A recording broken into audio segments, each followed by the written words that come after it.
My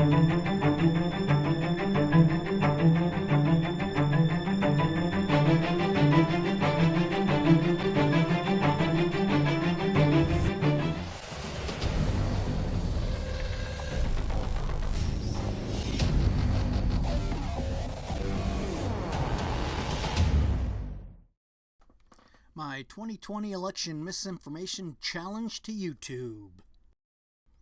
Hello, ladies and gentlemen. I'm Joe Rapari, and this is Tab, the Truth Always Boomer. Yep, I'm going to challenge YouTube to prove that my videos are misinformation as it relates to the 2020 election in Michigan. They've already taken one of my videos down and said it was misinformation, and that I was saying that there's fraud out there that would overturn the election. I never said that. My information is only that there are irregularities, fraud, misstatements, lies, and irregularities that deserve investigation, and none of this has been investigated. That's what I'm saying, and I can prove that these things happened, and I can prove that they deserve investigation. So, YouTube, I'm challenging you and your fact checkers to prove that my videos are misinformation. You won't be able to, so let's get started, shall we? So let's start with the TCF Center. Was the ballot processing at the TCF Center in Detroit anomalous and highly improbable to have been accomplished in the time frame that it was? It absolutely was, and I'm going to show you why right now. Well, our illustrious Secretary of State Jocelyn Benson has said about 1 billion times our elections in Michigan were safe, secure, and transparent. Well, not so much. And she also said that because there was going to be such a high turnout, there was going to be approximately 178,000 absent voter ballots to be counted at the TCF Center in Detroit, which included all of Wayne County. We also know from various affidavits and eyewitness testimony that every one of those 178,000 absent voter ballots had to go through a 5-step verification process, shown here.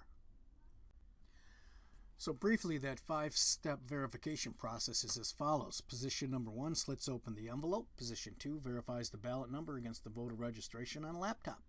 Position 3 pulls out the inner envelope containing the ballot and verifies the ballot number. Position 4 opens the envelope, removes the perforated top, and examines the ballot. Position 5 flattens the reviewed ballot, puts it in a bundle, and when the bundle contains 50 ballots, they are taken for accounting. So, being a certified expert in lean manufacturing and calculating work times, this process would take anywhere from 4 to 8 minutes. We'll use the lower number to be fair. So, YouTube, if you don't think that I'm an expert in lean manufacturing or in calculating work times, please challenge it. I don't care. I'll prove that I am. There were 134 processing stations / precincts at the TCF Center.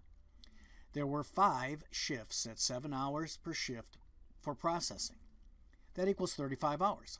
Multiple eyewitnesses have said for a 4-hour period there was no verifying or counting of ballots going on. That equals 31 hours of processing time. Again, using the low limit of 4 minutes to process a ballot, we get 15 ballots an hour times 134 processing stations / precincts. That equals 2,010 ballots an hour. Secretary of State Benson has said on multiple occasions that there were 178,000 mail-in ballots to process at the TCF Center because there were going to be a large turnout and a lot of people were going to use the mail-in system. So that's where she came up with this number. That's her number, not mine. So 178,000 divided by 2,010 is 88 hours.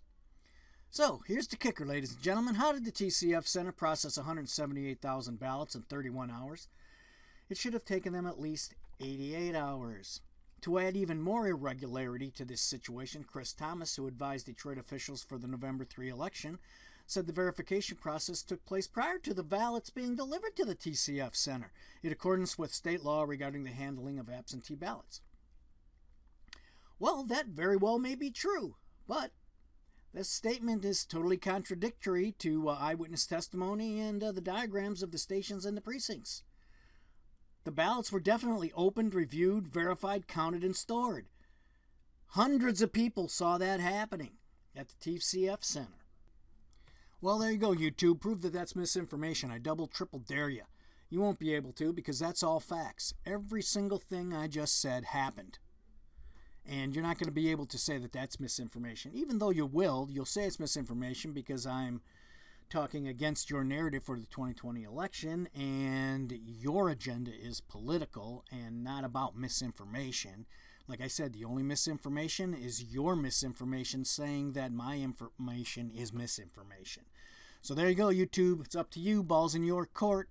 That's it for now, ladies and gentlemen. Please share this video wherever you can. We need to keep the word going and get the word out there that there are still irregularities, fraud, unanswered questions, lies and misstatements in Michigan in regard to the 2020 election. Well, that's it for now. More news later. Take care, and as always, be safe, and you know the drill.